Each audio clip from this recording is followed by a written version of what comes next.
and carry it along. You know, when Selfless Self came out, and I was Skyping with Maharaj, and he just had, basically he said, "Oh, when are you coming to India?" And I said, "August." Just out of the blue, August. Wow. I didn't have a passport. I didn't even ask for time off from my boss, but it all started, Selfless Self had started to pull. And it was beautiful because I went, I got a passport. I asked my boss for time off. He was a month off. And he's like, that's the perfect time, August, that you go. You want, you know, we're not that busy during that time and all this. And, and, and then at the airport, it was, okay, Master, I am coming to you to surrender to that sense of presence, that selfless self in body form, totally, completely surrendering mind, ego, intellect at the feet of selfless self in that form.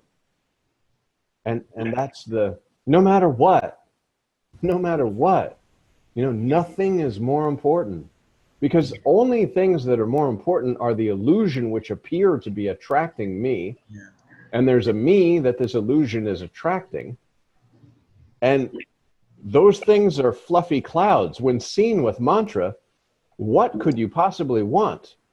Look, go out in the nighttime and look at the sky, and look how, you know, Maharaj uses that example of sky all the time. As a matter of fact, when I was walking into my house tonight, I love looking up and seeing the expanse of the sky and knowing that it's just, it's everywhere and everything. I live in Los Angeles, so I don't even see stars. Oh, it's like smoggy and stuff, you mean? Or Yeah, there's just so many city lights you can't. okay. Not as beautiful, but you can dream of it. But I'm so thrilled that there is a Ramakant in you guys, because I studied Nisargadatta like 20 some years ago and never found any more of the teachings through anybody. And then about 3 years ago, I discovered Stephen Walensky and bought all of his books, read everything, and signed up for a retreat. And they sent my money back and said he's not taking any new students. And I was so bummed. And I just didn't know anybody was doing his teachings. And so this is a gold. Good, good, good.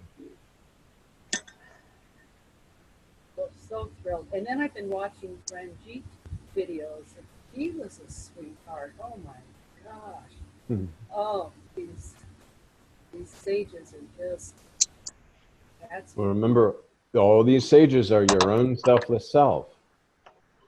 It's your story. All these sages are your own selfless self in another form. It's only one. Presence is one. Bodies are different. Speaker and listener are one and the same, no matter what body it may be.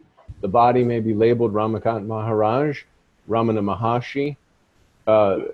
All of this is your own selfless self. Your inner master, as Maharaj constantly points, your inner master is that selfless self in all. It's good to say this master is very good and this and that, but there's, like Maharaj says all the time, he's not like one of those gurus that wants to, you know, collect devotees. He's telling you, master is your own selfless self. Speaker and listener are one and the same. And mantra allows you to see this. Through meditation, you're inviting the attention of the invisible listener that, yes, accept your selfless self. There's no God, no Brahman, no Paramatman, no master. Nothing is there.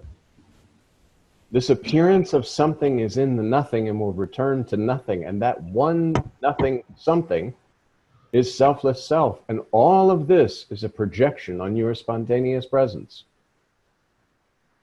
The body that you're using right now is merely an instrument to know yourself in a real sense. And that's why selfless self-devotion is ceaselessly, constantly, mantra, remaining in touch with your selfless self. And that's, you can do it. Like Maharaj says, you can do it.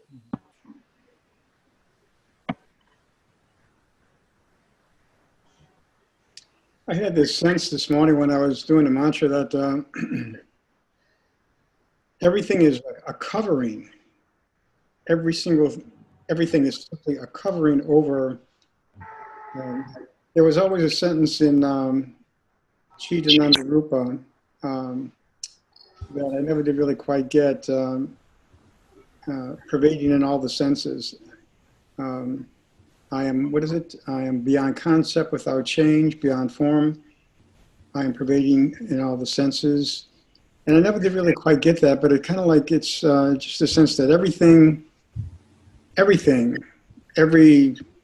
just all of it it's just a covering over that consciousness of spirit that's pervading within everything. Everything is just a covering over it. And you know what you just said about projection, I guess maybe that's another way of saying that. I'm not sure that it's a projection of that presence, that spirit, whatever, consciousness. Yes. And that's why Maharaj says, know yourself in a real sense.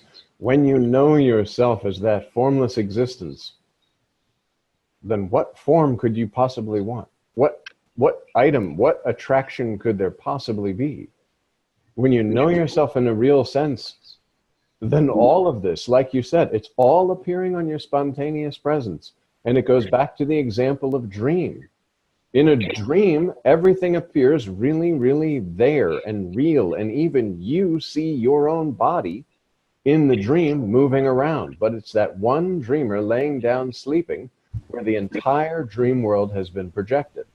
The sun, the moon, the stars, everything. And it's you. All of this is a projection on your spontaneous presence. And knowing yourself in a real sense, in that formless knowingness, no-knowingness,